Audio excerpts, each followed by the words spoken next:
Olá, bom dia, boa tarde, boa noite, torcedor e sócio do Clube de Regatas Vasco da Gama e Vasco da Gama SAF. Estou gostando cada vez mais da SAF. A Vasco SAF está cagando mole para os políticos vascaínos, para os jornalistas que cobrem o Vasco, que eu, aliás, eu tenho até dúvidas de que torcem para o Vasco, e para os influenciadores de redes sociais, que escapa apenas uma minoria.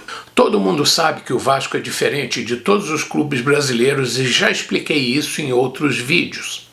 Quem tem dúvida que procure saber o vínculo político-partidário de ex-presidentes, conselheiros, beneméritos, etc, para entender que é muito mais importante para eles se associarem aos princípios do Vasco de igualdade, respeito e inclusão apenas para conseguir obter votos e protagonismo político no Brasil. E muitos desses políticos que vivem ao redor do Vasco não são de confiança. Assim como aliás, tenho certeza que grande parte dos jornalistas não são torcedores. Afinal, vivem de notícias e sobrevivem à custa disso. E quanto maior for o escândalo, dúvida, confusão, mais manchetes são espalhadas pelos órgãos de comunicação, chamando atenção e dando retorno financeiro para seus patrões e para si próprio. Agradam seus chefes e, quem sabe, consigam até uma promoção ou um aumento. E com a proliferação de canais e redes sociais que falam de Vasco, a concorrência fica selvagem e todo mundo quer aparecer. Todas as chamadas, capas de notícias são chamativas, chegando à beira das mentiras, das fake news. Porra, eu tô de saco cheio dessa situação. É tanta gente querendo a desgraça do Vasco que eu tô cada vez mais irritado, para não dizer puto, né? E o que falar do Pedrinho e sua turma?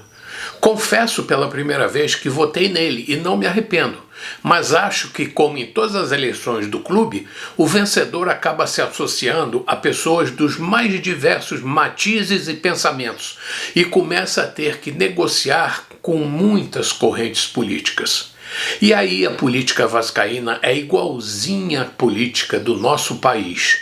E aí é que está o perigo.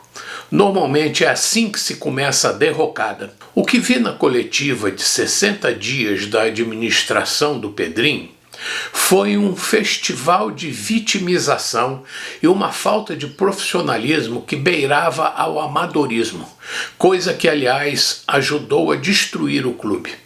Ou seja, nada mudou na administração do clube associativo. E sou sócio estatutário de muitos anos e me senti ofendido por canais, jornalistas e políticos duvidando indiretamente de minha intenção quando votei a favor da aprovação da SAF. Porra, com 73 anos e 60 vivendo o Vasco como torcedor e sócio desde 1963, não admito, mesmo que isso não signifique nada para o Vasco, porque nunca quis aparecer lá dentro, que duvidem da minha intenção de querer o melhor para o clube. Estou muito velho e calejado para acreditar que o velho sistema associativo tivesse uma solução ou uma chance de sucesso. Pelo menos no Vasco, com certeza não. Não sei que trunfo o Pedrinho teria e qual milagre faria se administrasse o velho Vasco, falido e endividado e ainda caindo pelas tabelas do Campeonato Brasileiro. Se tinha a solução para salvar o Vasco, ele nunca explicitou o plano publicamente e nunca o expôs a seus eleitores. A não ser que tivesse na manga uma solução secreta para substituir a Sociedade Anônima do Futebol. Mas aí eu questiono por que ele não se pronunciou antes da eleição, quando não estava sob o guarda-chuva da confidencialidade do contrato entre o Vasco Associativo e a empresa 777. Muitos dos seus apoiadores conheciam o contrato e, se não o conheciam integralmente, pelo menos votaram a favor. E não falo que deveria bater de frente, mas simplesmente deveria se pronunciar a respeito. Teria sido o medo de perder a eleição? Mas, com certeza, qualquer que fosse sua estratégia, o Vasco cairia nas mãos de outros investidores, sócios ou mecenas. Pelo que ouvi, É exatamente isso que deseja fazer com os esportes que estão a cargo do clube. O Vasco Associativo não possui recursos para tocar o futebol de salão, basquete, esportes olímpicos e paralímpicos, etc, etc, etc. E ele sabia disso. Falar do desconhecimento do contrato e da situação do clube, agora que assumiu a presidência, é muito ruim. Vitimização, tipo não saber o que pode falar sobre a SAF, é jogar para a galera. Diga que vai procurar a SAF para saber a atual situação e apoiar naquilo que achar que deve e pode. Afinal, o Vasco é sócio da empresa e não adversário. Espere para se transformar em inimigo depois de ouvir, conhecer a verdadeira intenção da 777 e discordar se for o caso. Por enquanto, nada indica que a empresa esteja deixando de cumprir alguma cláusula contratual do acordo efetuado. Culpá-los por não administrar o futebol da forma como você gostaria que fosse administrado é uma coisa. Acusá-los de agir fora da lei brasileira, descumprindo o contrato, é outra coisa. E também não pode esperar que o investidor e sócio majoritário seja vascaíno desde pequenininho. A 777 é uma empresa que visa lucro, e isso não é crime. Crime seria usar o clube com intenções escusas, visando atender interesses pessoais, como sempre se suspeitou acontecer no Vasco antigo. Mas aí ninguém se importava, não é? Ou se importava, nunca fez nada. É porque o Brasil é assim mesmo, né? As coisas são assim. Pense nisso e responda. Não sou a favor ou contra a 777, afinal não conheço seu funcionamento de forma a poder dar opinião. Mas sei que ela estava habilitada a participar da administração do Vasco, na forma da lei da Sociedade Anônima do Futebol. Com certeza, o funcionamento de uma empresa como a 777, especializada, e não estou falando de competência, em gerir outras empresas visando lucro, é muito complexo. Mas o Pedrinho sabe que ela é sócia do Vasco Associativo e, em princípio, não é sua inimiga. Será que não vale a pena dar um voto de confiança ao sócio antes de abrir suas baterias contra ela? Está na hora de parar com esse negócio de que a SAF é inimiga do clube. Se não fosse o dinheiro dos aportes financeiros, o Vasco não poderia pagar suas dívidas e nem poderia operacionalizar seu futebol.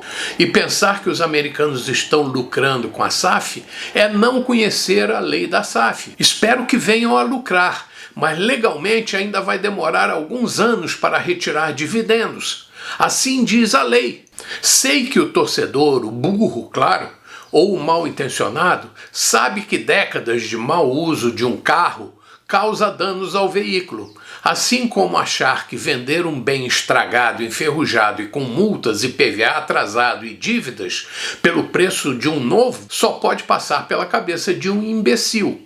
Continuo lutando para elevar o nível de educação e intelectualidade das redes sociais. E não estou falando só da dificuldade que a população em geral tem de se expressar em português. Afinal, também não sou dono da verdade, nem professor da língua, mas estou falando da evolução intelectual de um povo, que envolve fatores diversos como pensamento, linguagem, percepção, memória, raciocínio, etc, etc, etc. O processo cognitivo faz parte do desenvolvimento intelectual e quando um povo é mantido na ignorância, nada mais justo do que não esperar conclusões racionais. Por isso o mundo está dividido entre os esclarecidos e os ignorantes. Por isso continuo solitariamente lutando contra a ignorância. Caramba, será que aqui eu perdi mais seguidores? Espero que não. Compreendam. Torço para que os vascaínos abram os olhos e saibam que a SAF foi um processo de venda inevitável, mas que pode dar certo e que o clube associativo resolva seus problemas porque queria ver o Vasco forte. Também no remo, na natação, esportes olímpicos e paralímpicos, futebol de salão, basquete e outros tantos esportes. E aconselho os torcedores a se associarem ao clube, agora que ele necessita muito mais das contribuições dos sócios estatutários. Continuaremos acompanhando essa novela. Por enquanto, essa é minha breve opinião. Por isso, bom dia, boa tarde e boa noite, torcedor e sócio do Clube de Regatas Vasco da Gama e Vasco da Gama SAF. Saudações vascaínas.